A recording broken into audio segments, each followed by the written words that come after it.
Start करें? हाँ start करें। थैंक यू सर हमारा फर्स्ट सेशन के लिए। अब हमारे सेकंड सेशन के लिए मैं आशी मैम को इनवाइट करना चाहूंगा। मैम प्लीज हमारा सेकंड सेशन स्टार्ट करें।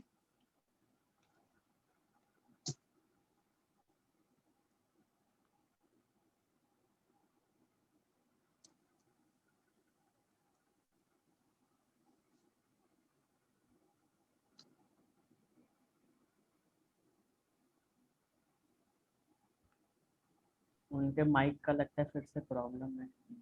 एक मिनट रिकॉर्डिंग पॉज करके उनको बोल देते हैं ना। स्टार्ट कीजिए आप स्टार्ट कीजिए। Good evening, respected sir. My name is Ashi Rai. I am a BLLB student 8th sem.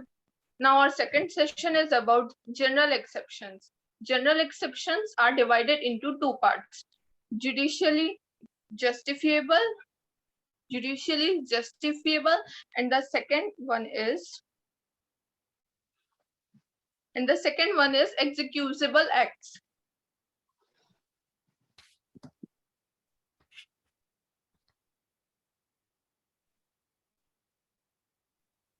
अभी तक हमने आईपीसी का जनरल इंट्रोडक्शन और उसका कैसे कैसे डेवलपमेंट हुआ उसके बारे में समझा।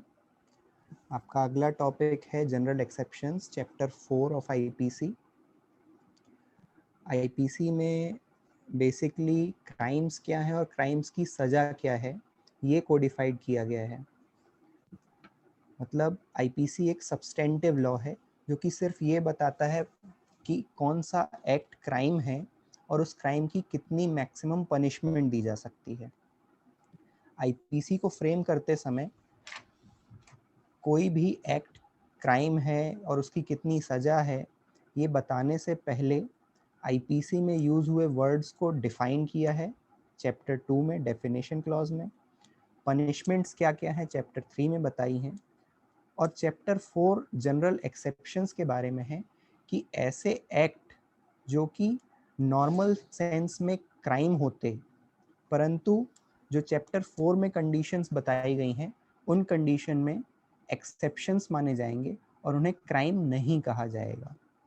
तो जैसा कि आपने बताया कि जनरल एक्सेप्शंस दो तरीके के होते हैं, पहला जुडिशियली जस्टिफाइबल, दूसरा एग्जीक्यूसेबल।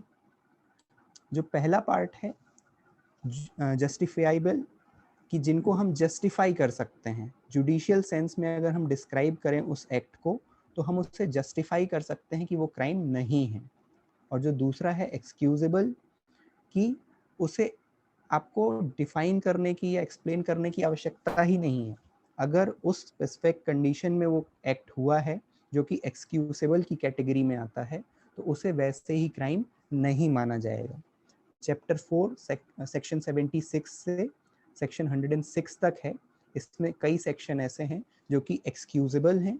उन कंडीशंस में जो भी एक्ट हुआ वो पूरी तरीके से क्राइम से एक्सक्यूज्ड है, उसे क्राइम नहीं माना जाएगा।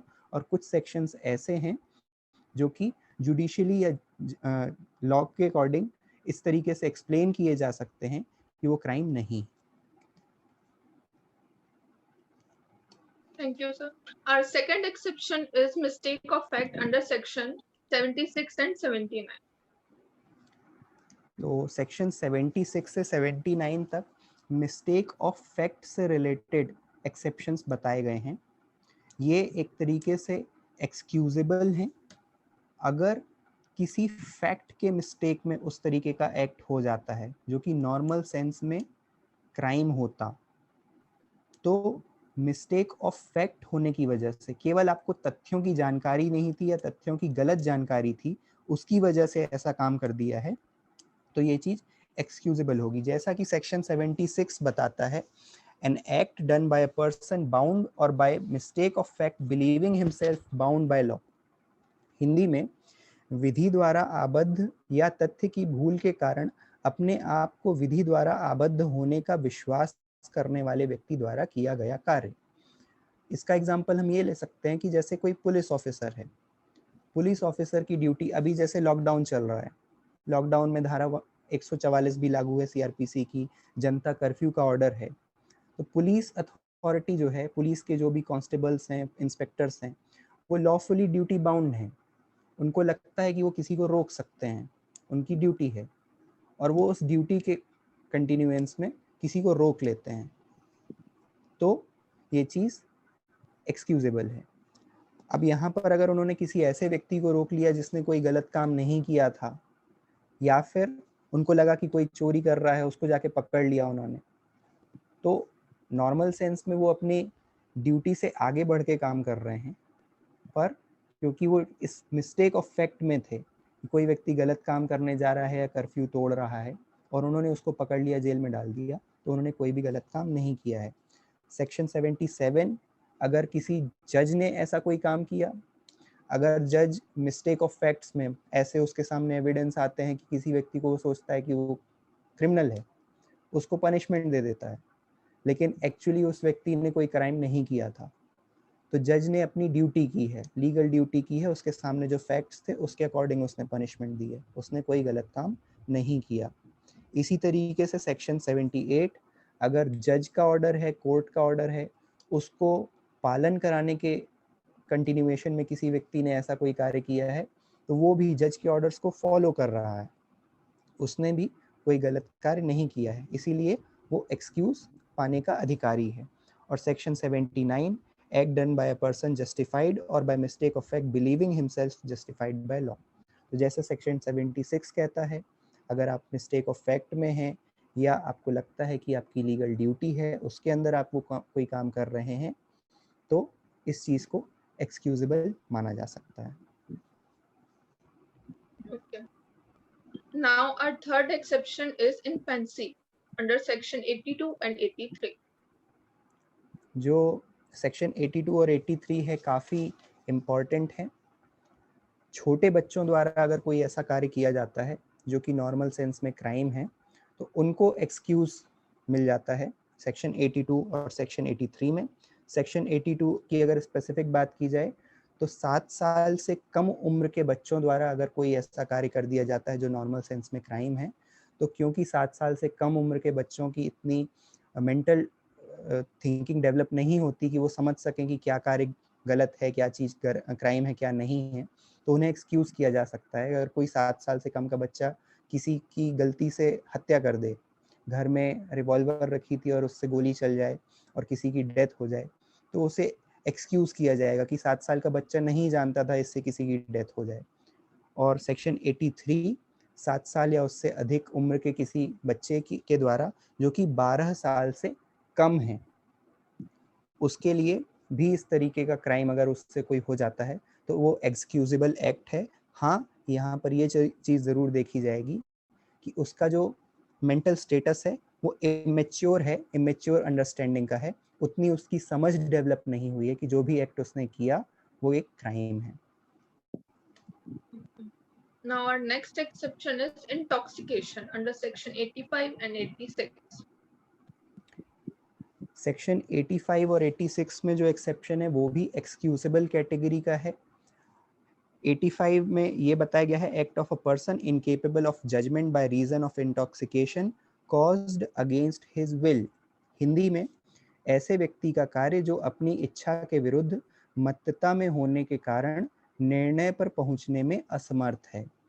यहाँ सबसे इम्पॉर्टेंट बात ये है कि जो भी इंटॉक्सिकेशन है वो उसकी इच्छा के विरुद्ध हुआ है, वो खुद से इंटॉक्सिकेटेड स्टेट में नहीं गया है, किसी अदर पर्सन ने उसे इंटॉक्सिकेशन के लिए फोर्स किया है या जानबूझ करके उसको इंटॉक्सिकेटेड स्टेट में पहुंचाया है, या उसकी जानकारी के बिना उसे इंटॉक्सिकेशन दिया गया है, और उस इंटॉक्सिकेशन की वजह से वो कोई भी जजमेंट करने की पोजीशन में नहीं है, और उस कंडीशन में उससे अगर कोई एक्ट हो जाता है जो क्राइम है, तो उसे एक्सक्यूज किया जा सकता है। और section 86, offense requiring a particular intent or knowledge committed by one who is intoxicated, किसी व्यक्ति द्वारा जो मत्तता में है किया गया अपराध जिसमें विशेष आशय या ज्ञान का होना अपेक्षित है। तो ऐसी इंटॉक्सिकेशन, जहां पर बात यहाँ पर भी वही है कि इंटॉक्सिकेशन उसकी इच्छा के विरुद्ध हो, और जो भी एक्ट उससे हुआ है उसमें एक स्पेसिफिक इंटेंट और स्पेसिफिक नॉलेज होना आवश्यक है कि उस जो भी एक्ट को वो करने जा रहा है उससे किसी को नुकसान होगा और वो एक्ट एक क्राइम है, अगर वो इंटेंट और नॉलेज उसको नहीं है या उस कंडीशन में वो व्यक्ति नहीं है कि वो जज कर सके कि उसके एक्ट से जो भी नुकसान होने वाला है वो क्या होगा, तो इस कंडीशन में भी उसे एक्सक्यूज किया जा सकता है। Now I want to give this to Aishwarya.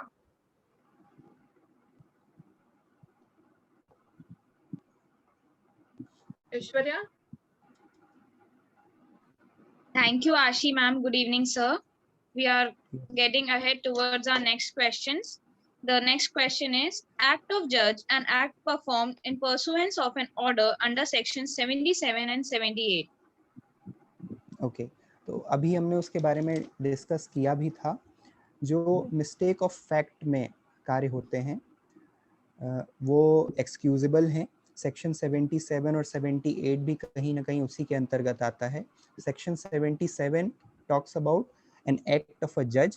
उसका एग्जांपल हमने डिस्कस किया कि अगर कोई जज किसी व्यक्ति को पनिशमेंट दे देता है believing upon the facts presented before him, उसके सामने, जज के सामने जो भी फैक्ट्स आए हैं उस केस में, उसके अकॉर्डिंग लगता है कि जिस व्यक्ति के खिलाफ एविडेंस आया है वो दोषी है और उसको सजा का आदेश दे देता है, लेकिन अल्टीमेटली बाद में पता चलता है कि वो व्यक्ति दोषी नहीं था, उसने कोई क्राइम किया ही नहीं था, लेकिन जज के ऑर्डर की वजह से उसको जेल जाना पड़ा।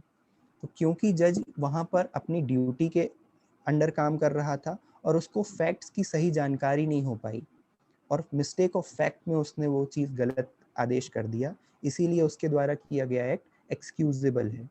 और इसी तरीके से जज के आदेश पर जिस व्यक्ति ने उसको जेल पहुंचाया या जिस व्यक्ति ने उस सजा को एग्जीक्यूट किया, वो क्योंकि एक जुडिशियल ऑर्डर को फॉलो कर रहा था, इसीलिए उसके द्वारा भी कोई गलत कार्य नहीं किया गया है, उसका एक्ट भी एक्सक्यूजेबल है। Thank you, sir. Consent under section 87, 88, 89 and section 92. Okay, तो जैसे हम पहले एक्सक्यूजेबल एक्ट्स की बात कर रहे थे, before going to section 87 and further, मैं सेक्शन 80 और सेक्शन 84 की भी बात कर लेता हूँ पहले, जो एक्सक्यूजेबल एक्ट्स हैं उनके बारे में। सेक्शन 80 जो है, that is accident in doing a lawful act. अगर कोई लॉफुल एक्ट करते हुए कोई एक्सीडेंट हो जाता है, एक्सीडेंटली कोई गलत कार्य हो जाता है जो कि नॉर्मल सेंस में क्राइम होता, तो ये भी एक्सक्यूजेबल है। कोई अपनी जुडिशियल ड्यूटी में, जैसे एम्बुलेंस है, एम्बुलेंस किसी भी पेशेंट को जल्दी से जल्दी हॉस्पिटल पहुंचाने के लिए तेज गति से जा सकती है, वो रेड लाइट क्रॉस कर सकती है। तो यहाँ पर उनका जो भी एक्ट है एक्सीडेंटली अगर होता है, मान लो किसी से वो भिड़ भी जाते हैं, तो वहाँ पर वो एक्सीडेंटल एक्ट है, वो अपनी जुडिशियल ड्यूटी को परफॉर्म कर रहे थे, इसीलिए उनका एक्ट भी एक्सक्यूजेबल होता है। और सेक्शन 84 जो है वो अनसाउंड माइंड या इंसैनिटी के बारे में है। अगर कोई व्यक्ति इंसैनिटी या फिर अनसाउंड माइंड के स्टेट में है और उससे कोई ऐसा एक्ट हो जाता है जो कि नॉर्मल सेंस में क्राइम है, तो वो भी उसको एक्सक्यूज किया जा सकता है, क्योंकि अनसाउंड माइंड के स्टेट में वो व्यक्ति कोई भी निर्णय लेने की क्षमता में नहीं था। नाउ जो आपका अगला क्वेश्चन है कंसेंट का, सेक्शन 87, ये जो जस्टिफाइबल एक्ट होते हैं उनकी कैटेगरी में आता है। ऐसा कोई कार्य जो कि नॉर्मल सेंस में क्राइम होता, परंतु सेक्शन 87 में किसी व्यक्ति को नुकसान पहुंचाने के इंटेंट से या फिर नॉलेज से नहीं किया गया, बल्कि कंसेंट के साथ, उस व्यक्ति की कंसेंट के साथ किया गया, फिर भी उस एक्ट से उस व्यक्ति की डेथ हो गई या फिर उसको कोई गंभीर चोट पहुंची, गंभीर नुकसान हुआ, तो ये व्यक्ति जिसने ये कार्य किया है वो अपने आप को डिफेंड कर सकता है, जस्टिफाई कर सकता है कि भाई मैंने जो भी काम किया सामने वाले व्यक्ति की कंसेंट से किया था, उसको नुकसान पहुंचाने के उद्देश्य से नहीं किया, इसीलिए मेरा काम क्राइम नहीं है। इसका सबसे अच्छा एग्जाम्पल है डॉक्टर का। अगर डॉक्टर आपका इलाज करता है, आपके कंसेंट से करता है, तो उसके द्वारा अगर आपके इलाज करते समय आपको कोई चोट भी पहुंचती है, तो ये किसी भी तरीके से क्राइम नहीं है। और अच्छा एग्जाम्पल है जिससे रेसलर्स लड़ते हैं, वहाँ पर किसी का भी उद्देश्य नहीं है सामने वाले को चोट पहुंचाना। ओलंपिक्स में भी सामने वाला खिलाड़ी कई बार घायल हो जाता है, उसको चोट लग जाती है, लेकिन क्योंकि वहाँ दोनों व्यक्तियों की कंसेंट थी, उस स्पोर्ट को परफॉर्म करने की, इसीलिए इसके लिए वो जस्टिफाई कर सकते हैं अपना action. Section 88 act not intended to cause death done by consent in good faith for person in benefit. Section 88 भी यही है कि किसी भी इंटेंट के साथ नहीं किया गया कार्य, लेकिन उससे भी डेथ कॉज हो रही है और गुड फेथ में किया गया था कार्य। तो यहाँ पर डॉक्टर का एग्जांपल ज़्यादा पर्टिकुलर फिट होता है कि कोई सर्जन किसी व्यक्ति का ऑपरेशन कर रहा है उसको ठीक करने के लिए, लेकिन अल्टीमेटली उस व्यक्ति की डेथ हो जाती है, तो वहाँ डॉक्टर के द्वारा किया गया कार्य गुड फेथ में था, उसका इलाज करने के लिए था, उसके कंसेंट से था, इसीलिए इस एक्ट को जस्टिफाई किया जा सकता है और ये क्राइम की कैटेगरी में नहीं आएगा। Section 89 act done in good faith for benefit of child और insane person by consent of guardian. तो जैसा कि सेक्शन 88 में हमने देखा कि गुड फेथ में किसी के बेनिफिट के लिए किया गया कार्य था, लेकिन फिर भी सामने वाले की डेथ हो गई, उसी चीज़ को सेक्शन 89 में रखा गया है। बस बात क्या है कि जिस व्यक्ति के लिए ये कार्य किया जा रहा था गुड फेथ में, वो व्यक्ति खुद अपना डिसीजन लेने में केपेबल नहीं था, यानी वो या तो इंसेन था, अनसाउंडनेस की स्टेट में था, वो खुद अपने लिए कोई कंसेंट नहीं दे सकता था, उसके गार्जियन ने कंसेंट दी, या फिर कोई माइनर था, कोई बच्चा था, बिलो द एज ऑफ 18 था, उसके गार्जियन की तरफ से कंसेंट दी गई थी। तो ऐसी कंडीशन में भी जो व्यक्ति गुड फेथ में ये काम कर रहा था और उसके बाद भी सामने वाले की डेथ हो गई, वो अपने एक्ट को जस्टिफाई कर सकता है। इसके अलावा आपने बोला section 82 act done it good faith for benefit of a person without consent. अभी तक हमने जितनी बात की वहां पर कहीं ना कहीं कंसेंट अवेलेबल थी, लेकिन सेक्शन 92 की कंडीशन में जहां जो एक्ट परफॉर्म करने वाला व्यक्ति है वो उसे गुड फेथ में कर रहा है, किसी गलत इंटेंट से या गलत नॉलेज से नहीं कर रहा है, और सामने वाले व्यक्ति की उसे कंसेंट भी नहीं मिल पाई है, तब भी वो अपने एक्ट को जस्टिफाई कर सकता है।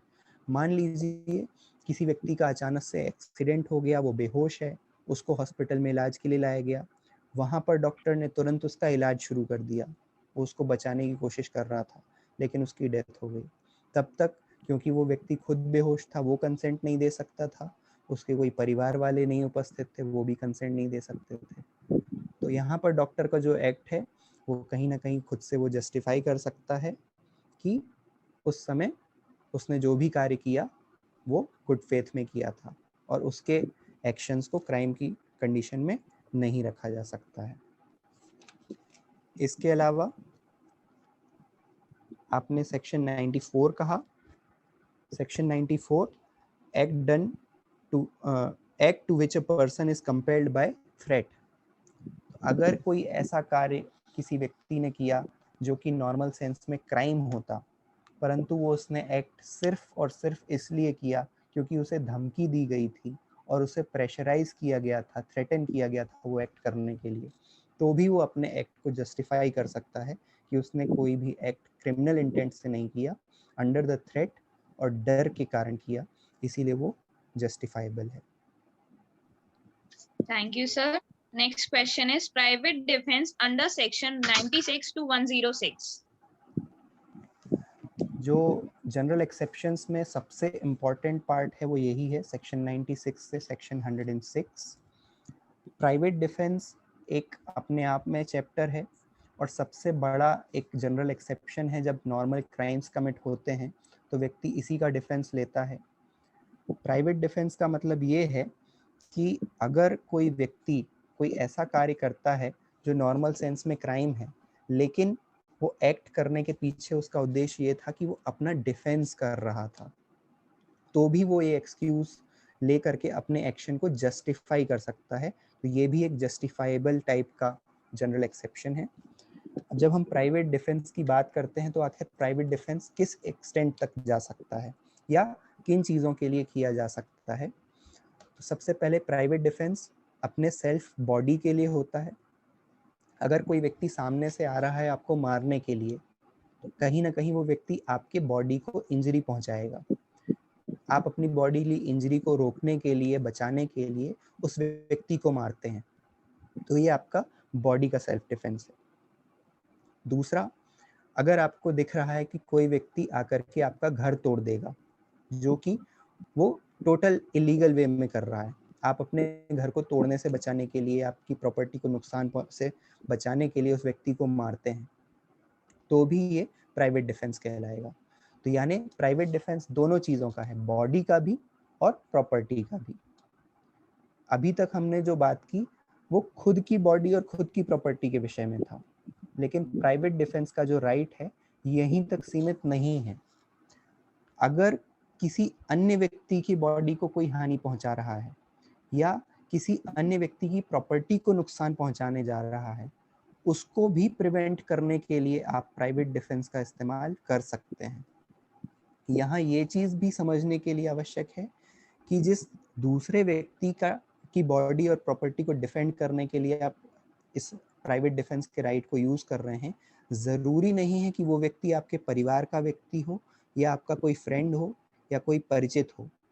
किसी अननोन पर्सन की बॉडी और प्रॉपर्टी के डिफेंस में भी आप right to private defence use कर सकते हैं। सेक्शन 96 से सेक्शन 106 में यही बातें बताई गई हैं। सेक्शन 96 सिंपल है कि जो भी चीज़ें प्राइवेट डिफेंस में की जाएंगी उन्हें जस्टिफाई किया जा सकता है। सेक्शन 97 में ये बताया गया है कि शरीर और संपत्ति के लिए आपको ये राइट मिला हुआ है, ह्यूमन बॉडी और किसी भी तरीके की प्रॉपर्टी को डिफेंड करने के लिए। सेक्शन 98 किसी ऐसे पर्सन के अगेंस्ट प्राइवेट डिफेंस का राइट जो कि अनसाउंड माइंड का है। तो अभी हम एक्सेप्शंस में पढ़ रहे थे कि सेक्शन 84 अनसाउंड माइंड का अगर कोई पर्सन कोई रॉन्गफुल एक्ट कर देता है जो कि नॉर्मल सेंस में क्राइम है, उसे डिफेंस मिल जाएगा जनरल एक्सेप्शंस का, क्योंकि उसका एक्ट एक्सक्यूजेबल है। लेकिन अगर वो व्यक्ति आपके खिलाफ कोई क्राइम करने जा रहा है तो आप प्राइवेट डिफेंस में भी उसको चोट पहुंचा सकते हैं और आपको भी डिफेंस मिलेगा एक्सेप्शन का, क्योंकि आपका एक्ट जस्टिफाइबल था। अगर मान लीजिए आपके सामने कोई अनसाउंड पर्सन आता है और वो अचानक लाठी उठा करके चलाना शुरू कर देता है, उसके लाठी से अगर आपको चोट लग गई तो अनसाउंड पर्सन को कोई सजा नहीं होगी, क्योंकि उस मेंटल स्टेट में वो है ही नहीं कि वो जज कर सके कि उसका एक्ट क्राइम है। पर आपने भी, क्योंकि चोट आपको लग सकती है, आपने लाठी की चोट से बचने के लिए पहले से जाकर के उसको लाठी मार दी कि वो लाठी छोड़ के भाग जाए। तो आपने जो उसको चोट पहुंचाई वो आपका प्राइवेट डिफेंस का राइट था, आप उसका डिफेंस लेकर के अपने आप को जस्टिफाई कर सकते हैं।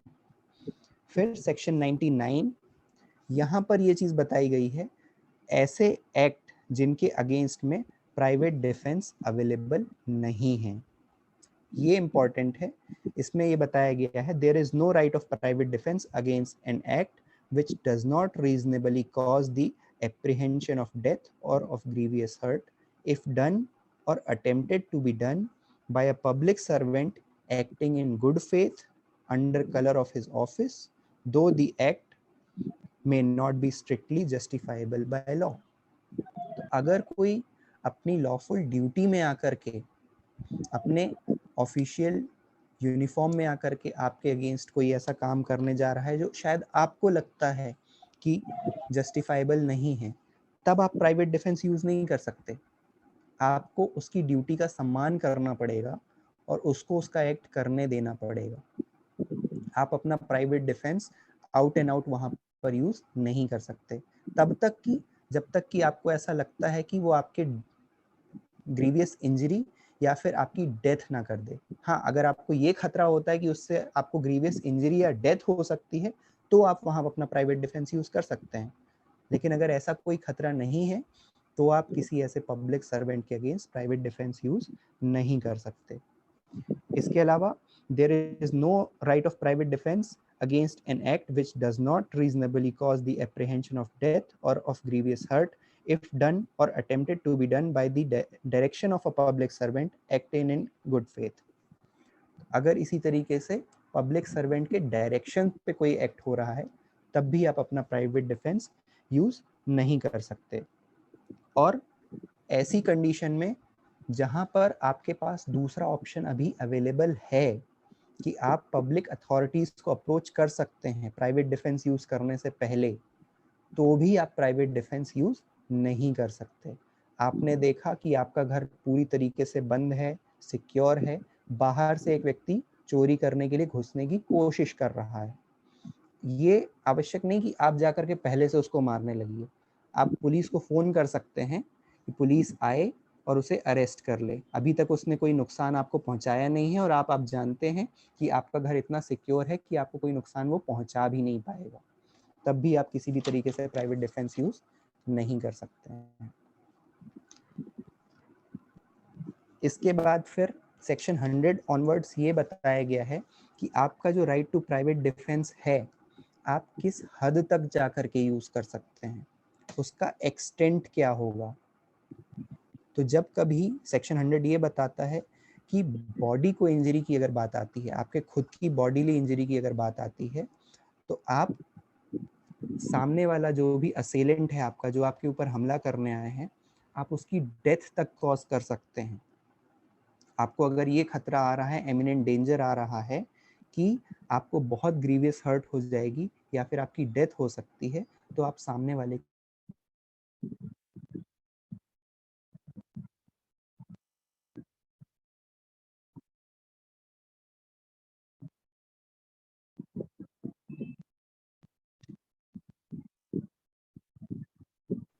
कार्य कर सकते हैं।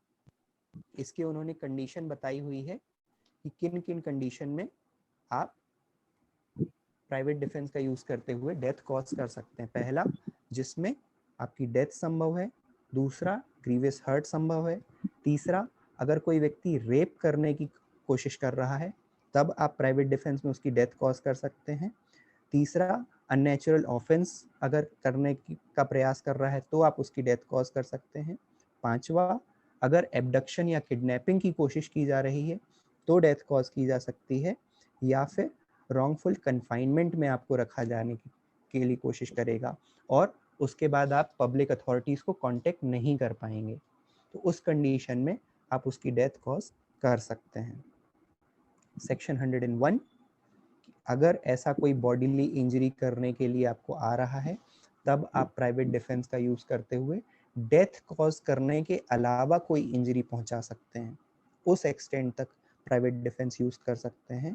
तो सेक्शन 100 में जितनी भी चीज़ें बताई गई हैं, इनके अलावा अगर कोई डेंजर आपको लगता है आपकी बॉडी का, तो आप सामने वाले को डेथ कॉज करने के अलावा कोई अन्य इंजरी पहुंचा सकते हैं और आपका एक्ट जस्टिफाइबल होगा।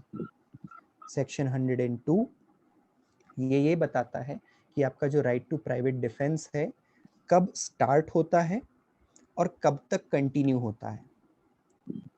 इसमें सिंपल इतना ही बताया गया है कि जैसे ही आपको वो इमिनेंट डेंजर समझ में आया कि आपको बॉडीली इंजरी हो सकती है, आपकी डेथ कॉज हो सकती है या ग्रीवियस हर्ट हो सकता है, तो वहाँ से आपका right to private defence start होता है। और जब तक ये डर बना रहता है आपके मन में कि आपको इंजरी हो सकती है, तभी तक ये प्राइवेट डिफेंस आपके साथ रहता है राइट। जैसे ही वो डर समाप्त हो गया, उसके आगे आप राइट टू प्राइवेट डिफेंस इस्तेमाल नहीं कर सकते। इसका एग्जाम्पल ये है कि जो व्यक्ति आपको मारने आया था, आपने उसको 2 लाठी मारी, वो बेचारा गिर गया, अब उसको होश नहीं है कि वो आपको दोबारा उठ के मार सके। अब वहां पर आपका डर समाप्त हो चुका है। अब आप राइट टू प्राइवेट डिफेंस में उसको और ज्यादा नहीं मार सकते, क्योंकि अब इससे ज्यादा अगर आप मारेंगे तो अब आपको डेंजर नहीं था, आप तो सिर्फ बदला लेने के लिए मार रहे हैं, तब आप अपने एक्ट को जस्टिफाई नहीं कर पाएंगे। सेक्शन 103 में प्रॉपर्टी का जो राइट टू प्राइवेट डिफेंस है, वो कब इस एक्सटेंट तक जा सकता है कि आप सामने वाले व्यक्ति की डेथ कॉज कर सकें। उसके लिए जो कंडीशंस बताई गई हैं, पहला, लूट की कंडीशन में। लूट हम आगे जब बात करेंगे तो उसमें पढ़ेंगे कि what is the crime of लूट। नॉर्मल सेंस में बता देता हूँ, जब कोई व्यक्ति आपसे फोर्सफुली आपकी इच्छा के विरुद्ध आपकी कोई प्रॉपर्टी छीनने की या चुराने की कोशिश करता है तो वो लूट कहलाता है या रॉबरी कहलाता है। उस कंडीशन में आप सामने वाले व्यक्ति की डेथ कॉज कर सकते हैं। इसका बहुत छोटा सा एग्जांपल है चेन स्नैचिंग, जो बहुत ज़्यादा होती है आजकल, ये भी रॉबरी है। और चेन स्नैचिंग में कई बार हम ये भी देखते हैं कि इतनी गंभीर घटनाएं हो जाती हैं कि लेडीज के गले से जब चेन खींची जाती है तो उनके गले पर इतना ज़्यादा चोट लगती है कि उनको बहुत ग्रीवियस इंजरी या डेथ भी हो जाती है। तो उस कंडीशन में रॉबर जो था उसको आप डेथ कॉज करने तक अपने प्राइवेट डिफेंस का यूज़ कर सकते हैं। दूसरा है हाउस ब्रेकिंग बाय नाइट। अगर रात में आपको लगता है कि कोई आपका घर में घुसने की कोशिश कर रहा है, हाउस ट्रेसपास कर रहा है, उस कंडीशन में आप डेथ कॉज कर सकते हैं किसी व्यक्ति की। थर्ड, मिसचिफ की कंडीशन में, मिसचिफ भी जब आग लगा के किया गया हो। अगर कोई व्यक्ति आपके घर में, आपके गाड़ी में या किसी अन्य भी वेसल्स में, जो भी है आपका रहने की जगह है, ऑफिस है, वहाँ पर आग लगा करके मिसचिफ कॉज करने की कोशिश कर रहा है, तो उस कंडीशन में भी आप अपने प्राइवेट डिफेंस में सामने वाले की डेथ कॉज करने तक जा सकते हैं। और चौथा है चोरी, मिसचिफ, हाउस ट्रेसपास या ऐसा कोई भी सर्कमस्टांसेस जिसकी वजह से ह्यूमन लाइफ को डेंजर पहुंच सकता है या फिर ग्रीवियस इंजरी हो सकती है। इस कंडीशन में भी प्राइवेट डिफेंस का यूज करते हुए आप सामने वाले की डेथ कॉज कर सकते हैं। सेक्शन 104 की ऐसा right to private defence property के लिए जब आप डेथ के अलावा कोई इंजरी कॉज कर सकते हैं, तो जो जैसा 103 में बताई गई कंडीशंस हैं, उनके अलावा अगर कोई कंडीशन आती है जहाँ पर प्रॉपर्टी के डिफेंस में आप प्राइवेट डिफेंस यूज कर रहे हैं, तो आप डेथ कॉज करने के अलावा कोई भी इंजरी असेलेंट को कॉज कर सकते हैं। प्रॉपर्टी के लिए भी आपका जो प्राइवेट डिफेंस का राइट है वो कब तक जारी रहेगा, कब शुरू होगा, तो वही बात आ जाती है जैसे ही आपके मन में एक खतरा उत्पन्न हुआ कि प्रॉपर्टी डेंजर में है, प्रॉपर्टी को नुकसान पहुंच सकता है, आपका प्राइवेट डिफेंस का राइट एक्टिव हो जाएगा। और जैसे ही वो डेंजर समाप्त हो गया, वहां पर आपका राइट टू प्राइवेट डिफेंस भी समाप्त हो जाएगा। Section 106, right to private defence against a deadly assault when there is a risk of harm to innocent person. अगर किसी डेडली असॉल्ट में किसी इनोसेंट पर्सन को नुकसान की बात आती है, तो वहां पर भी आपका प्राइवेट डिफेंस का अधिकार एक्टिव हो जाएगा और वहां पर भी आप अपने प्राइवेट डिफेंस का यूज करते हुए उस इनोसेंट व्यक्ति को बचाने के लिए सामने वाले व्यक्ति को नुकसान पहुंचा सकते हैं। और अगर आप नुकसान पहुंचाते हैं तो आप प्राइवेट डिफेंस का यूज ले सकते हैं और ये आपका एक जस्टिफाइबल होगा। तो इस तरीके से जनरल एक्सेप्शन सेक्शन 76 से 106 तक बताए गए हैं और private defence 96 to section 106। Thank you so much, sir. We will continue our next session in our next video. Till then, stay safe, stay home. Thank you everyone for joining this video. Thank you.